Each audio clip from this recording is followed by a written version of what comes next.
In Sony's latest PlayStation showcase, they announced a brand new gaming handheld called Project Q, and I have a pretty good feeling that it's the start of PlayStation's cloud gaming push. You see, Project Q is currently being presented as a game streaming device, one that lets you stream your PS5 over to this handheld through remote play. In terms of main hardware features, Sony's only unveiled that it has an 8-inch LCD HD screen with all of the buttons and features of a DualSense control and Wi-Fi connection capabilities. Now, interestingly enough, I need to point out that cloud gaming wasn't once mentioned when unveiling the device, but they did say that they have a lot more info to share in the months to follow, so it shouldn't be too long before we start to hear more about it, and that makes sense since the device is slated to arrive later this year. Now, if you're wondering why I think this has to do with cloud gaming, considering they didn't even bother mentioning it during the reveal process of the device, well, that's because of the statement shared by Jim Ryan about 3 months ago. We observe mobility and gaming habits to be an increasingly important trend, and the cloud will be fundamental to allowing us, or indeed anybody else, to exploit that trend.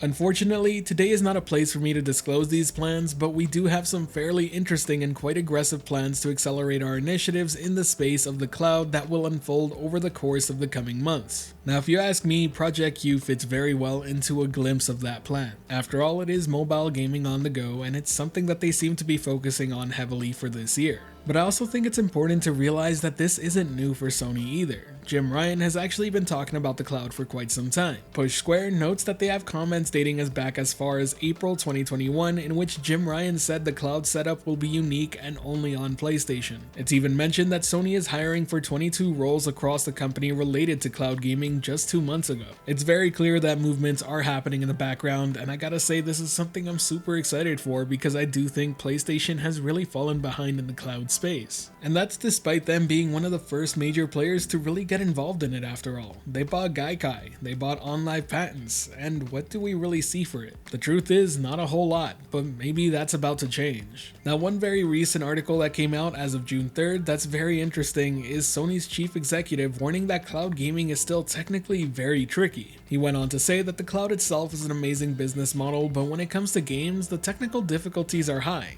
citing things like latency, but also goes on to mentioning something he calls dark time for cloud gaming, which has been an issue for Microsoft as well as Google. What is dark time? Well, basically he compares it to when servers are off peak hours and idle for much of the day. And while this does sound negative overall, and a lot of articles kind of really focused in on these thoughts, I don't think that's what you should take away from his statement. After all, he did state the following in the very same interview. So there will be challenges to cloud gaming, but we want to take on those challenges. It's pretty clear to me that those aren't the words shared by somebody who plans on abandoning the cloud space. If anything, I think he's being pretty realistic about it. There are challenges to cloud gaming, and latency is the biggest hurdle for most people. In my opinion, Nvidia's found the secret sauce to making it work. Seriously, I still game on GFN every single day, and it's pretty much replaced most of my local gaming. And speaking from personal experience, while I do enjoy using Amazon Luna, Xbox Cloud Gaming, or PlayStation Plus Premium, none of them really come close, and I much rather use my local hardware, be it my Series X or PS5, than using their streaming alternatives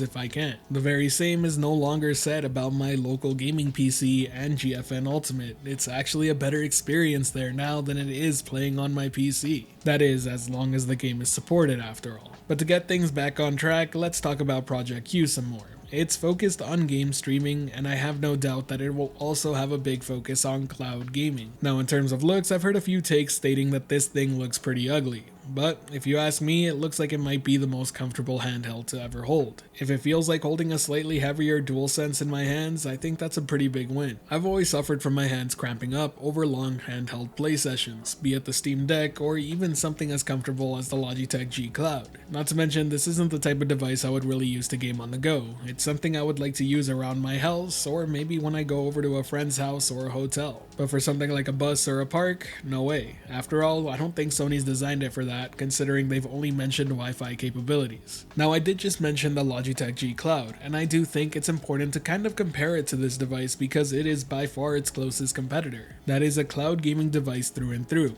It's its specific purpose, even though it can do a few other things outside of that. And it may just give us a pretty good preview of what we can expect the Project Q to cost. Now, in case you don't know, the G Cloud launched at a retail price of $350, though it can be found cheaper than that now. Now, I do think that if Sony aims at that price, Project Q probably won't sell very well. After all, that was the biggest critique people had against the G Cloud. $350 for a cloud gaming focused handheld seemed like quite a bit considering you could get a Steam Deck for just a little bit more. And while the margins may have been fair for Logitech to price it as such, I do think it's important to note that Sony has a distinct advantage here. They can undercut and undersell the device and lose a bit of money on each device sold, and make up for it in software and subscriptions. Logitech has to make the money off the device itself. There's no other way for them to recuperate any other money lost. Now, whether or not Sony decides to aim for a cheaper price, I personally hope that this is around the $200 to $250 mark. It's kind of anyone's guess. Sony does like to price their products kind of premium, but at the same time, I do think the PSVR 2, while expensive, is pretty cheap for what it includes. And it has been rumored that they are selling each one at a loss and making up for it with the software sold. My fingers are crossed that Project Q follows that same route. Now, what I think is my biggest concern about Project Q and what I think could really make it fall flat is basically if it runs on a proprietary OS.